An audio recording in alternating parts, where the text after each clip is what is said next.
الحلم ديالك هو تقرا برا. انا حاسس بك.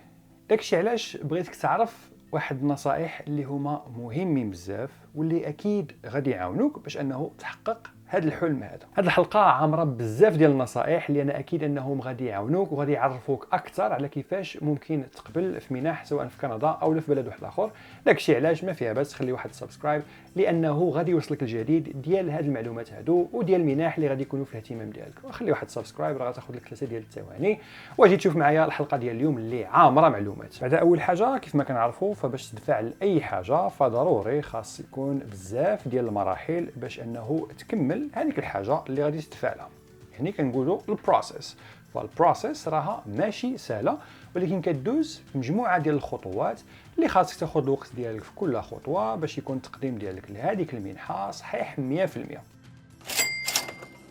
ومادام كنهضروا على الوقت فخاصك تاخذ الوقت ديالك الكافي. يعني مثلا الى واحد المنحه شفتي في الاناونسمنت ديالها ولا في الاعلان ديالها انها غادي تكون في الصيف او لا في الخريف الجاي، يعني في الخريف ديال 2023، فمن الاحسن انه تاخذ الوقت ديالك الكافي، الوقت اللي غادي يكفيك انت باش تعمر داك الابليكيشن باحسن طريقه ممكنه ودير داكشي اللي خاصو يدار، سواء كان امتحان ديال اللغه الا غادي تترجم شي اوراق الى غير ذلك. فحاول وخذ الوقت ديالك. كل ما كان عندك الوقت كل ما كانت حاجه مزيانه، لانه الا بقيتي حتى الاخير بقات يمكن واحد الشهر او جوج ديال السيمانات ونقولوا انه انت كنتي سوبرمان ولا سوبر وومن ودفعتي وقدمتي واحد الابليكيشن، ولكن كن اكيد انه الكواليتي ولا الجوده ديال هذاك الابليكيشن غادي تكون ناقصه بزاف، وحاجه طبيعيه لانه ما خديتيش الوقت ديالك فيها. غادي يقول لي شي واحد شحال الوقت اللي خاصني ناخذ؟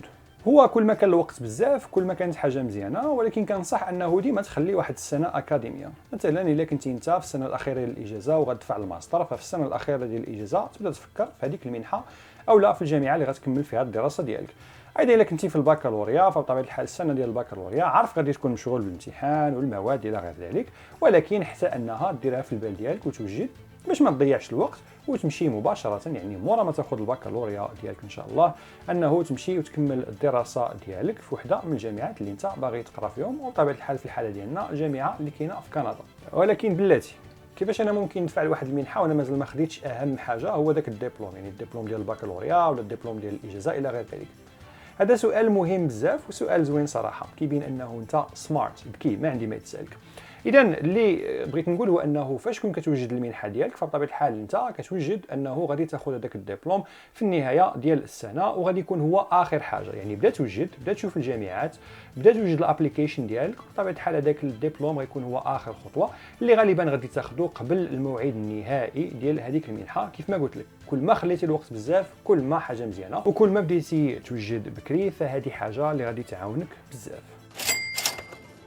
النقطة الثانية واللي حتى هي مهمة بزاف والنصيحة اللي بغيت نقول لك هو انه ما خاصكش تضيع الوقت بزاف في الاختيار، يعني انه تغتنم اول فرصة غادي تجيك وبطبيعة الحال الفرص اللي غادي يجيو من موراهم. بطبيعة الحال هادشي ما كيعنيش انه غادي تدفع لاي حاجة، ولا كيف ما كنقولوا غادي تدفع من الطرف، يعني ما تشدش غير الطرف وتدفع له، لا. ولكن اللي خاصك دير هو انه تكون على الاقل مقتنع بداك المنحة انها كتماشى مع شنو باغي دير، الاختصاص اللي باغي ديرو الى غير ذلك. ولكن كاين بعض الناس وبعض الطلبة هو انه كياخذ الوقت ديالو بزاف وكيبقى يختار بزاف وكيلقى انه مثلا العام ديالو فات هو غير كيشوف لهاد الجامعه ما صالحاش، لهاد المنحه يمكن ما غاديش يقبلوني فيها الى غير ذلك. فاللي بغيت نقول هو انه تبان لك اول فرصه اللي صالحه لك واخا غير بالنسبه ديال 30 40% فما فيها باس. علاش غادي تضيع واحد الفرصه اللي جاتك؟ دفع لها ان شاء الله يكون خير، المهم كتسمى ما ضيعتيش واحد الفرصه اللي جاتك. النصيحه رقم 3 هو انه حاول تقتصد في الابليكيشنز ديالك. هذه النصيحه عارف غتعجب بزاف ديال الناس، يعني انه حاول ما تضيعش بزاف ديال الفلوس، لانه بزاف ديال الناس ما كيبغيوش يدفعوا المنح، كيقول لك اودي راه غادي نخسر بزاف ديال الفلوس. ولكن هذا ماشي صحيح، لانه ممكن تقتصد الفلوس في كل ابليكيشن ديال كل منحه، وممكن حتى انه تدفع بزاف ديال المنح بزيرو درهم. كيفاش هذا الشيء هذا؟ نبداو مثلا باول حاجه، مثلا فاش كترجم الدبلومات ديالك فكترجمهم غير مره واحده ومن بعد كتولي كدير لهم سكان وكتولي كتدفع المجموعه ديال المنح في مجموعه ديال المواقع بنفس الترجمه. حتى بالنسبه للامتحان ديال التوفل فإلا دوزتيه اصلا كيكون انه ممكن تدفع به لجوج ديال الجامعات، ولكن دابا كنشوف حاليا بزاف ديال المنح فكيطلبوا ولا كيعطيوك الفرصه باش انه ممكن دير غير سكان للشهاده ديال الدبلوم ديالك وتدفع بها، ولا في الاول غير تعطيهم غير السكور ديال التوفل ديالك، ومن بعد ممكن يطلبوا منك الفيريفيكيشن، يعني انه توريهم الشهاده ديال التوفل ديالك وشحال جبتي في داك السكور. بطبيعه الحال نفس الحاجه ممكن يديروا الاسقاط على الايلتس. من غير هذا الشيء هذا فما كنشوفش انه كاين شي مصاريف. كاين المصروف ديال الضوء اللي غادي تضيعوه في داك الكمبيوتر ديالك، اولا المصروف ديال الانترنت، فكنظن انه دائما كتضيع الضوء كتضيع الانترنت باش انه تكونيكتا، فما فيها باس انه تستغل هذاك الضوء وهذاك الانترنت وما تستغلوش في شي حاجه اللي ماشي غادي تفيدك، ولكن تشوف به منح وتدفع لهم، علاش لا. النصيحه الرابعه هو انه خصك تحاول تخلي الطموح ديالك ديما عالي، لانه في البروسيس ديال باش تدفع لواحد المنحه فغالبا كيجيك واحد المره واحد الاحساس بانه بعض المرات ما غاديش تقبل، وانه يمكن الناس واحد اخرين اللي غادي يتقبلوا وانت ما عندكش القدرات الكافيه باش تقبل.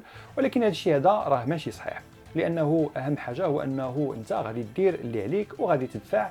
وانا متاكد انه مادام انت باغي تدفع لشي منحه الا وانه كتشوف راسك قادر انه تقبل فيها، والا ما كنتيش غادي تجيك الفكره من المره الاولى. ومادام اننا كنهضروا على الطموح والاهميه ديال الطموح، فخاصك تعرف ان الابليكيشن ولا التقديم ديال كل منحه فكيكون واحد شويه طويل ويمكن فيه واحد شويه ديال الثمره، هو ماشي بزاف ولكن كيكون فيه بزاف ديال ستيبس كيف ما قلت وبزاف ديال الخطوات.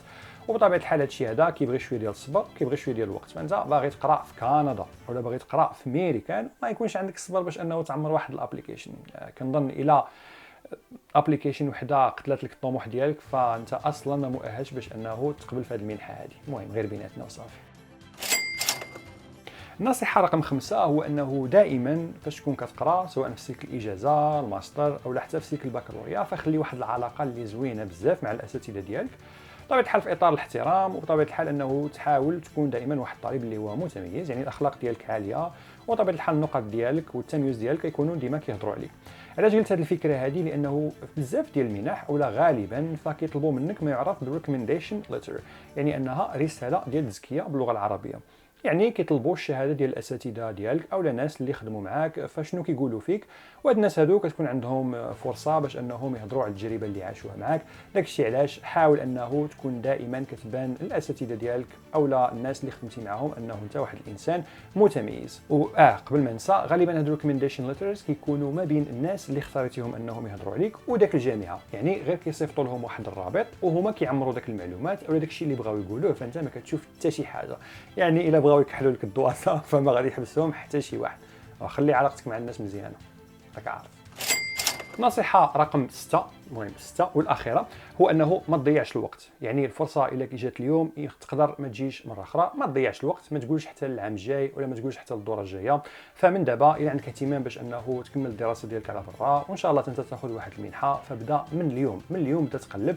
انا معاك كنعطيك بزاف ديال المعلومات وكنبين لك ديما الجديد وكنعطيك بعض النصائح اللي اكيد غادي يعاونوك، فما فيها باس خلي واحد السبسكرايب باش يوصلك الجديد، مادام انني انا واحد من الناس اللي معاك وكيدعموك باش ان شاء الله تحقق داك الشيء اللي بغيتي. الا وصلتي معايا حتى للنصيحه الاخيره فتبارك الله عليك. اذا انت عندك واحد الشغف كبير كنتمنى ان شاء الله ان النصائح هادو غادي يعاونوك، والمهم هو انه تطبقهم.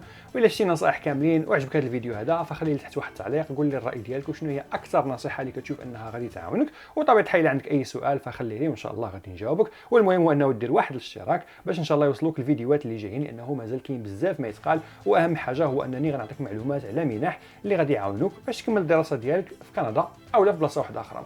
هادشي اللي كاين في الحلقه ديال اليوم، غنشوفك في الحلقه الجايه. تهلا في راسك وبدا من اليوم، دابا بغيتك تبدا. يلا سير على الله، نشوفكم في الحلقه الجايه. بسلامه والله يعاون.